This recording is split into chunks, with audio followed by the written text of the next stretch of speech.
Hi. So for my empathy assignment, I wanted to talk about something that um, one of my teachers said way back in high school.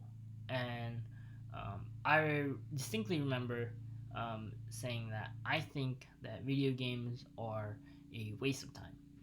And the reason why he thought it was a waste of time was because that it really did nothing to um, enrich your lives. For about an hour or two, um, when you play video games, although you do feel some excitement, um, you kind of um, leave uh, the experience with nothing. Compare that with kind of hiking or reading or cooking. You're doing a lot more. Um, you're not only potentially socializing, um, but you're also improving um, some aspect of yourself. Overall, you're kind of having a meaningful experience by doing other things other than just playing video games. And um, for some reason, or for whatever reason, um, what he said kind of always stood out to me. It's something that I've always remember, and I don't think I'll stop remembering. And um, so my teacher is someone that I really respect and really like. Um, to this day, he is someone who I still look to as a source of motivation and inspiration. However, I do think that I do disagree with his opinion. Um, I ultimately think that video games a are not a waste of time, um, and that my opponent is wrong. And so I think that video games, like many other things, it's a hobby, and some people they choose to spend in their free time. They choose to spend um, their free time playing, or not playing, but drawing or painting or cooking or reading or spending time with their family, um, which is all good things. Um, but you know, it that's how they choose to kind of decompress and relax and um, kind of forget about whatever their worries are for the moment.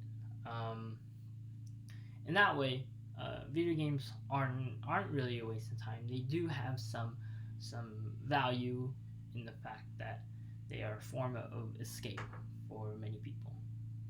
But if I were to for a second just put myself in my teacher's shoes, um, I would say I can definitely see why he thinks that video games are a waste of time. Um, just thinking about it, there are already a laundry list of things that you can do that are already better than playing video games. Um, you can be spending time with your family.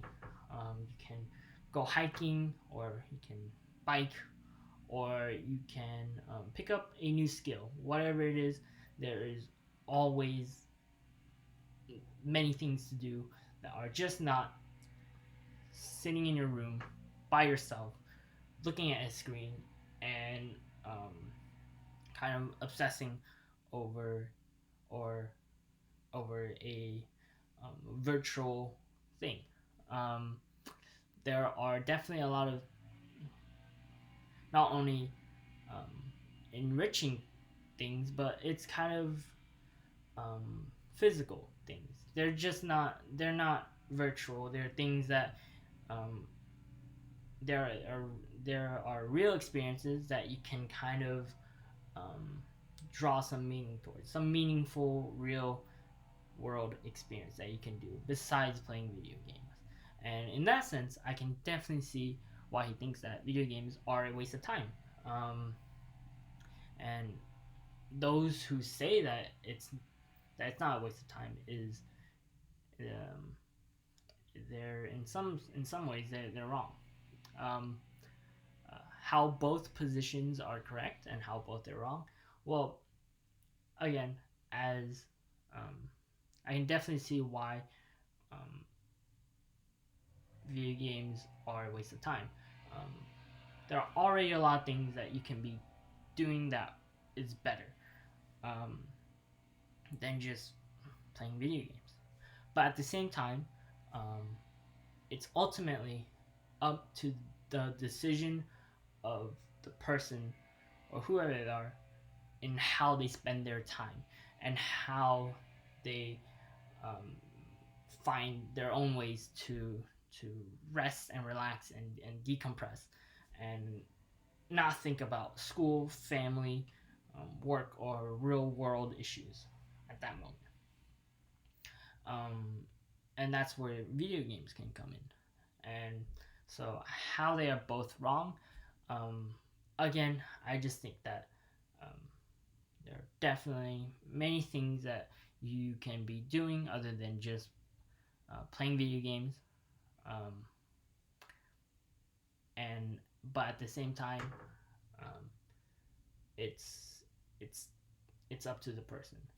I feel like it's something that I've just been kind of reiterating at this point, but that's how they're both correct and how they're both wrong. Um, so it isn't important which side is right or wrong. So for me, I kind of grew up on the internet, and I was surrounded by friends, and some of my closest friends also grew up on the internet. So and we grew up playing video games with each other, and so um, that's my experience. And my teacher's experience, he is a wrestling coach, and he also coaches little league. Um, he is and he is someone who didn't necessarily grow up with a lot of technology, um, and even to this day he is more of a outdoors person. um, I guess my point is people have their own experiences. It doesn't mean they're necessarily right or wrong. um, they they might have their own opinions, but at the end of the day, um, it it's what our experiences are what form our beliefs, our values, and our goals. And it's something that it it really doesn't, and it's okay to have um, our different beliefs and values and goals, and it's okay to come to different conclusions. It's a normal part of life, and um, at the end of the day, I don't think it really matters. Um, um, well, our opinions do matter, but um, the argument or conflict, I don't think it's necessary. Um, I think that we can have our disagreements as long as we understand each other. Um, and so, uh, again, um, there is truth in all different perspectives. Um, yes, I am uh, I am my position is correct in the sense of um, it's a hobby and people choose their hobbies, and my opponent is um, right in the sense of um, you know it's there are already a lot of things, better things to do with your time, I'm sure. And how both positions are correct and both are wrong is kind of, I feel like this is something I've already been saying. Um, and, both are correct in the sense of they do have their own merits when it comes to the points that they bring, but both are wrong in the sense of they have their own little holes and flaws in ultimately there it isn't important which side is right or wrong, because we all have different experiences, and that's just the part of life. We can disagree, and um, we can disagree or we can agree, but ultimately, as long as we respect each other's opinions, I think that it, it's all okay as long as we respect each other's opinions. And so, was I able to understand the other side? I was able to understand the other side, partially because I feel like it's something that I not only talked about before with um, my teacher, but it's something that I've definitely been thinking about for a while. I want to say at first maybe it was difficult for me, but after doing this assignment and kind of putting myself out there, it was a lot easier. Um, I was able to um, easily more um, understand the other side and understand things from their point of view. And ultimately, what I learned from this is that wherever I am, whether I'm reading the news or I'm at school or I'm at work, um, I should um, I should know that it's okay to have disagreements, um, and or agreements, whatever the case may be. Is it's as long as I can understand where they're coming from and understand why they're doing things that they're doing, and accept that, and not feel angry or frustrated about that. Um, I think everybody will then ultimately be okay, and we'll grow together. And so, yeah, thank you.